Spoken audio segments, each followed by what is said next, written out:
Lunch সেরে general নিয়াজিকে নিয়ে general Jacob বেলা 3টার দিকে তেজগাঁও এয়ারপোর্টে যান জেনারেল আরোরাকে রিসিভ করার জন্য।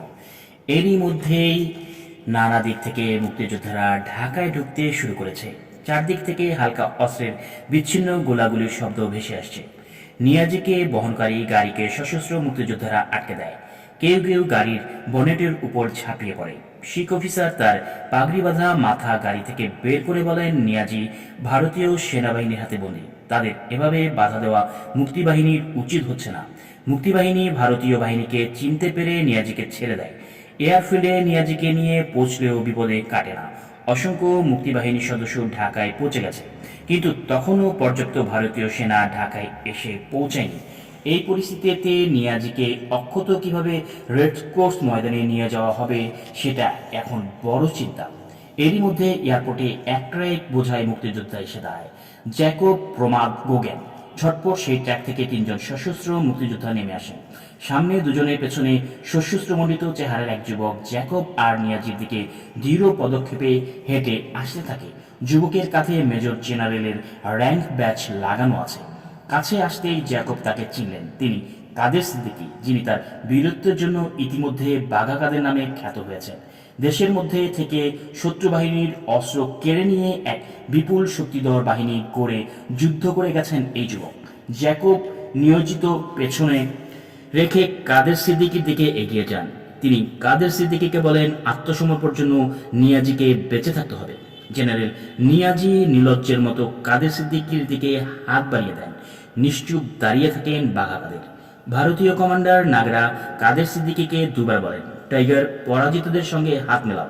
কাদের সিদ্দিকী বলেন, নারীর সম্ভ্রমহারী খুনির সঙ্গে হাত মেলালে আল্লাহ আমাকে ক্ষমা করবে না। পেছন ঘুরে কাদের সিদ্দিকী দৃঢ় পদক্ষেপে ট্র্যাঙ্কের দিকে ফিরে যান। মুক্তিবাহিনীর তরফ থেকে কে থাকবেন আত্মসমর্পণ অনুষ্ঠানে সেটা তখনও স্থির হয়নি।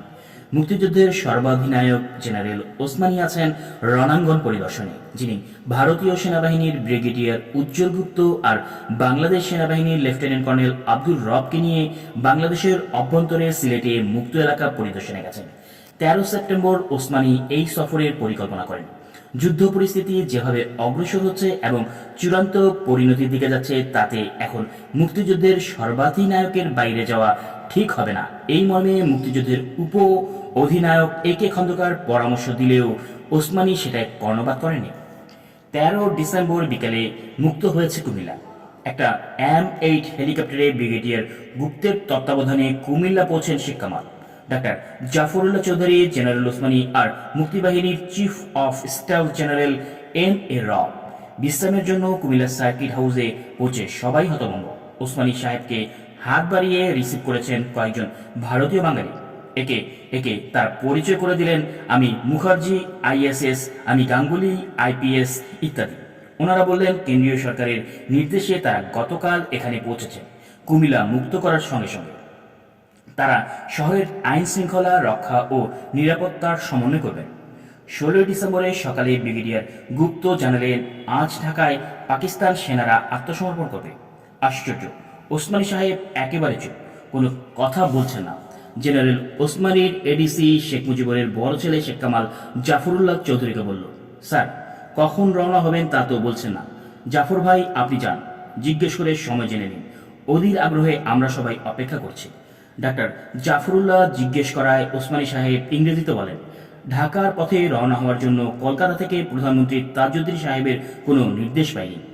আপনাকে অর্ডার দেবে কে? আপনি তো মুক্তিযুদ্ধের সর্বাধিনায়ক। জাফরুল্লাহ বলেন, মুক্তিযুদ্ধে আমি সর্বসর্বা, কিন্তু মূল আদেশ আসে মন্ত্রিসভা থেকে প্রধানমন্ত্রী জনাব তাজউদ্দিন আহমেদের বরায়। বিষণ্ণ মুখে বললেন জেনারেল ওসমানী। তিনি আসন্ন ঢাকা পতনের সংবাদ জানেন এবং প্রবাসী সরকারের নির্দেশের অপেক্ষা করছেন। সঙ্গীদের অস্থিরতা দ্রুত বাড়ছে আর বাড়ছে। শেখ কামাল বরাবর ডাক্তার জাফরুল্লাহকে চাপ দিচ্ছেন, আবার ভালো করে বুঝিয়ে বলে ওসমানী সাহেবকে রাজি করাতে ঢাকা রওনা হওয়ার জন্য। ঘণ্টাখানেক পর জেনারেল ওসমানী অত্যন্ত বেদনাতাড়িত কণ্ঠে বলেন, আমার ঢাকার পথে অগ্রসর হওয়ার নির্দেশ নেই। আমাকে বলা হয়েছে পরে প্রবাসী সরকারের সঙ্গে একযোগে ঢাকা যেতে। দিনক্ষণ তাজউদ্দিন আহমেদ সাহেব জানাবেন। গণতন্ত্রের আচরণে যুদ্ধের সেনাপতি প্রধানমন্ত্রীর অধীন, এটাই সঠিক বিধান। তিনি ব্রিগেডিয়ার গুপ্তকে ডেকে জিজ্ঞেস করলেন, সিলেটের কি অবস্থা?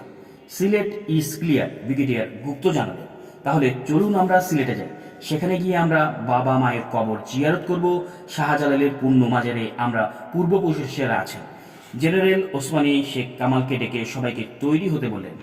আধা ঘন্টার মধ্যে হেলিকপ্টার উড়ল আকাশে।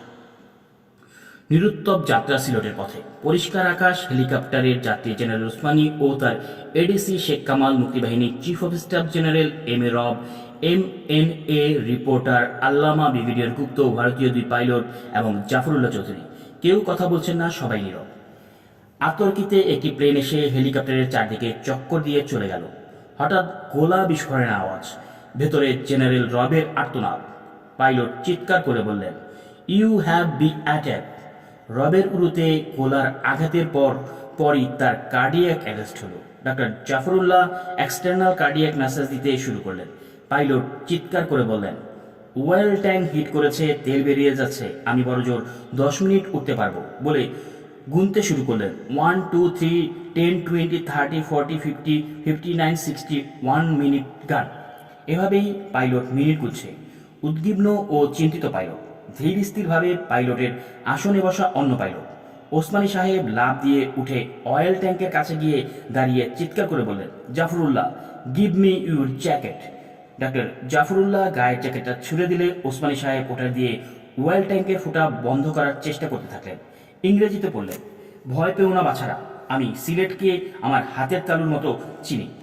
যে বিমানটি থেকে নিখুঁতভাবে হেলিকপ্টারের অয়েল ট্যাঙ্কারে গুলি ছোড়া হয়েছিল তা পাকিস্তানের ছিল না, এটা নিশ্চিত। পাকিস্তানের সব বিমান কয়েকদিন আগে ধ্বংস হয়েছে কিংবা গ্রাউন্ডেড করা হয়েছে। তাই আক্রমণকারী বিমানটি ভারতীয় হওয়ার সম্ভাবনা সবচেয়ে বেশি। গোলা ছুড়ে সেটা হয়তো গুয়াহাটিতে পথে চলে গেছে। জেনারেল ওসমানী চিৎকার করে নিচে একটা জায়গায় দিকে আঙুল দেখিয়ে বললেন, এখানে থামো। শত্রুর গুলির স্বাদ নেওয়ার জন্য আমাকে প্রথম নামতে দাও, যদি কোনো শত্রু এখানে থেকে থাকে।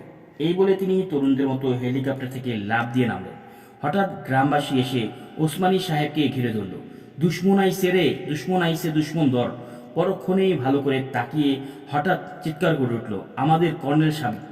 গ্রামবাসী জেনারেল ওসমানীকে ঘিরে নাচতে শুরু করলো। জনতার বিজয় উল্লাস যেন জেনারেল রবের ঘুম ভাঙল। তিনি চোখ খুলে তাকালেন, সবার মুখে হাসি।